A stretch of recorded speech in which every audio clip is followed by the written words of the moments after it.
அனைவருக்கும் குட் டேங்க. இன்றைக்கி எங்கள் வீட்டில் மீன் குழம்பு. அது என்ன மீன் குழம்புனா கருநெத்திலி போட்டு மீன் குழம்பு ஒருத்தவங்க கொண்டு வந்துடுவாங்க.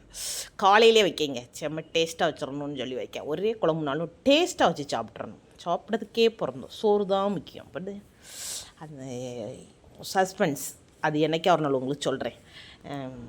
புளியை நல்லா கட்டியாக கரைச்சி விட்டுட்டு அரப்பையும் போட்டு கருவேப்பிலையும் போட்டு நெத்திலியும் தூக்கி போட்டு நல்லா கிளறி அடுப்பில் தூக்கி வச்சு ஒரே ஒரு மாங்கொட்டையை ஃபஸ்ட்டே போட்டுருவோம். ஏன்னா மாங்காவை போட்டால் ஃபுல் மாங்காயும் போட்டால் நல்லா தர வெட்டி கொதித்து வரும்போது மாங்காவெல்லாம் கரைஞ்சிரும்.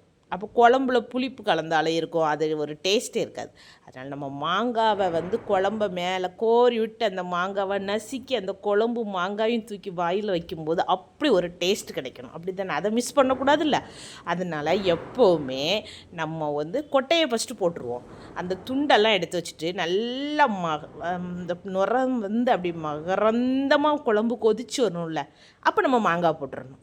அப்போ மாங்காய் போட்டு ஒரு 20 நிமிஷம் வேக வச்சுட்டு இறக்குனா அந்த மாங்காய் நல்லா வெந்து டேஸ்ட்டு கிடைக்கும், நமக்கு துண்டும் கிடைக்கும். அப்போ அது ஒரு டேஸ்ட்டாக இருக்கும்ல. இந்த மீன் குழம்பு ஒன்று கொதித்து பொங்கிட்டு ருசியே இருக்காதுங்க.